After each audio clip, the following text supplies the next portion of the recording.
जम्मू कश्मीर की खबरों में आपका स्वागत है। मैं हूं आपके साथ सौरभ चौधरी।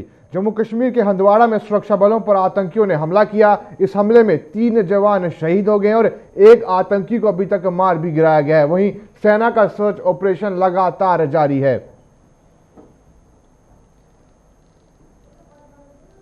तो कोरोना का संक्रमण एक बार फिर बढ़ रहा है। कश्मीर संभाग में 24 नए मामले सामने आए। वहीं जम्मू के पुंछ से एक मामला सामने आया। ऐसी खबरें सामने आई, लेकिन पुंछ प्रशासन का कहना है कि श्रीनगर में रहने वाला पुंछ का नागरिक कोरोना संक्रमित है और वो कश्मीर में ही रह रहा है, जिसके बाद जम्मू कश्मीर में कोरोना संक्रमितों का आंकड़ा अब 725 पहुंच गया है। कश्मीर संभाग के बारामूला में 12, बडगाम में 4, शोपियां में 2, बांदीपुरा में 2, पुलवामा में 1, श्रीनगर में 1, अनंतनाग में 2 कोरोना संक्रमित मिले हैं।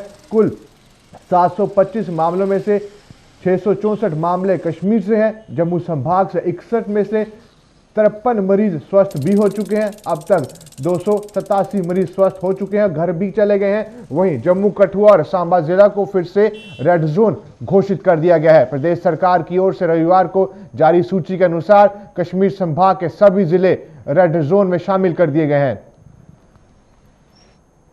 चलिए बात करते हैं लद्दाख की, क्योंकि बाहरी राज्यों से लद्दाख के लोगों को लाया जा रहा है। और अगर बात करें प्रशासन की, तो प्रशासन लगातार बैठक कर लोगों को लाने की प्रक्रिया को जारी रखे हुए है। वहीं LHDC राजनिवास के बाहर प्रदर्शन भी किया गया और लोगों को लाने को जल्द ये अपील की गई कि लगातार जो लोग बाहर फंसे उन्हें जल्द से जल्द लाया जाए। प्रशासन से ये गुहार लगाई जा रही है और इसी पर ज्यादा जानकारी दे रहे हैं हमारे संवाददाता लद्दाख से, वो आप देखिए। यूनियन टेरिटरी लद्दाख के लिए रवाना हुए पहला काफिला जो जम्मू से कल रवाना हुआ था, वो आज लद्दाख के जो गेटवे हैं द्रास पहुंची है और लद्दाख की तरफ रवाना हुई है। लगभग 12 गाड़ियां लद्दाख इस वक्त आ रहे हैं। और साथ साथ अगर हम आपको बता दें, कल जिस तरह से कोविड-19 के चलते लगातार कुछ डेवलपिंग स्टोरीज, कुछ अपडेट्स आ रहा था और साथ साथ सियासी बहरान देखने को मिल रहा था, इसके बाद से जो मुख्तलिफ पॉलिटिकल पार्टीज़ और साथ ही साथ पॉलिटिकल लीडर्स है वो गुहार लगा रहे थे, खासकर इवैक्यूएशन प्रोसेस को लेकर। इसी को मद्देनजर रखते हुए आज लेह में LHDC लेह की जानिब से राजनिवास के बाहर उन्होंने अपना प्रोटेस्ट दर्ज किया। वहीं लॉकडाउन के दौरान सुविधाओं के अभाव यानी प्रशासन की ओर से मदद न मिलने पर जम्मू में कई प्रवासी मजदूरों ने आज एक बड़ी गुस्ताखी करने की कोशिश की, लेकिन पुलिस ने उनके मंसूबों पर पानी फेर दिया। करीब 125 की संख्या में मजदूर पैदल ही उत्तर प्रदेश की ओर रवाना हो गए, लेकिन जम्मू के त्रिकुटा नगर इलाके में पुलिस ने इन्हें धर लिया। इन लोगों का कहना था कि 3 मई तक तो उन्होंने लॉकडाउन का पूरा पालन किया, लेकिन अब उनके सब्र का पैमाना छलक चुका है और वो अपने घर पहुंचकर ही दम लेंगे। प्रशासन ने उनकी सुविधा के लिए कोई कदम नहीं उठाया और इसी वजह से वो ये कदम उठाने को मजबूर हो गए, ये मजदूरों का कहना था। वहीं से पूरे मामले की सूचना मिलते ही जम्मू के ADC तारिक फिरदौस भी मौके पर पहुंचे और इनके खाने पीने की व्यवस्था करने के साथ इन्हें इनके घरों की ओर रवाना करने का इंतजाम करने का आश्वासन दिया। वहीं बड़ी ब्राह्मणा में बड़ी संख्या में प्रवासी मजदूर पुलिस स्टेशन पहुंचे और उन्हें अपने घर पहुंचाने की उन्होंने मांग की। इन लोगों के मुताबिक लगातार लॉकडाउन के चलते उन्हें कई परेशानियों का सामना करना पड़ रहा है, लिहाजा सरकार को उन्हें घर भेजने की व्यवस्था करनी चाहिए।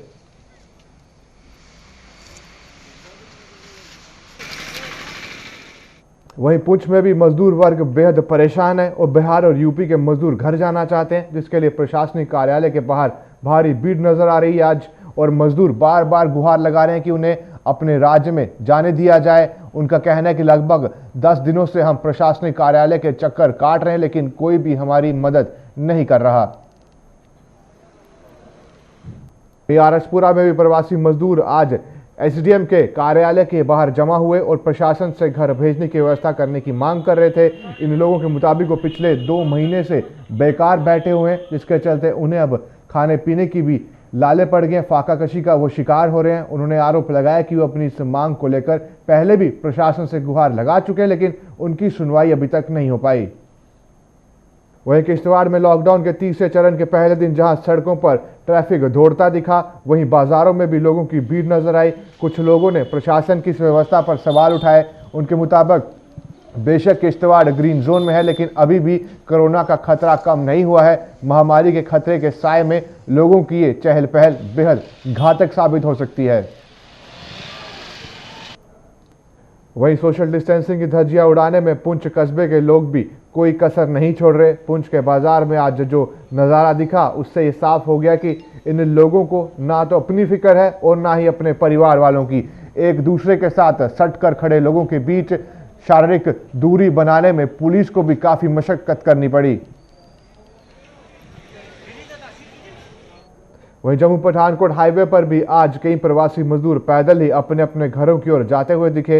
हालांकि ये बेहद नामुमकिन है, लेकिन फिर भी इन्होंने ऐसा करना की ठान ली है। इनका कहना था कि अब पेट भरना भी उनके लिए मुहाल हो रहा है और उनकी कोई मदद नहीं कर रहा। इसके बाद ये फैसला उनकी तरफ से लिया गया।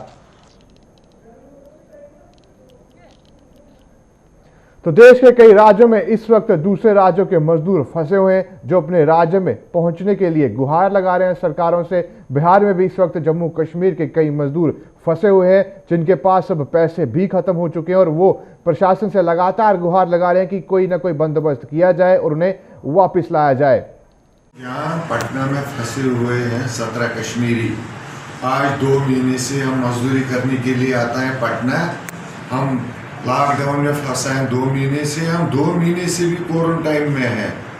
अब हमको कोई उपाय नहीं है, यहाँ से कैसा जाएंगे। न कोई गवर्नमेंट हमको प्रोत्साहन करता है।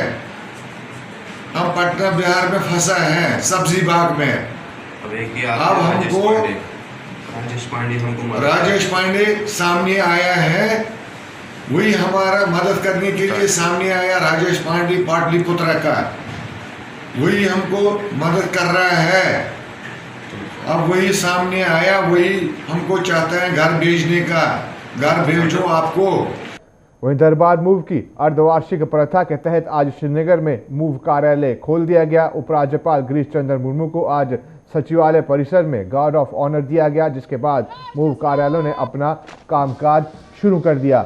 हालांकि 148 वर्षों के इतिहास में दरबार मूव की परंपरा में पहली बार कुछ ये फेरबदल हुआ है। इतना बड़ा इस बार कोरोना महामारी के चलते जम्मू स्थित सिविल सचिवालय भी फिलहाल कामकाज जारी रखे हुए है।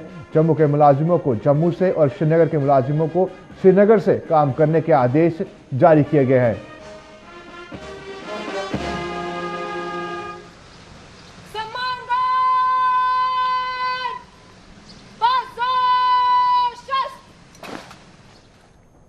तो मौसम जिस तरह से मौजूदा समय में गेहूं की पकी हुई फसल पर कहर भर पा रहा है, इससे किसानों के पसीने छूट गए हैं। धान की फसल गंवा चुके किसानों की उम्मीदें अब गेहूं की फसल पर टिकी हुई है, लेकिन बेमौसमी बारिश किसानों की इस उम्मीद पर भी अब पानी फेरती नजर आ रही है। नुकसान पर नुकसान उठा रहे इन किसानों ने अब सरकार से मदद की गुहार लगाई है। किसानों के मुताबिक अगर सरकार ने उनकी मदद नहीं की तो वो ना तो अगली फसल लगा पाएंगे और ना ही अपने परिवार का पेट भर पाएंगे। चलिए, खबरों का सिलसिला इसी तरीके से जारी रहेगा। आप बने रहे हमारे साथ, देखते रहे गुलिस्तान न्यूज़।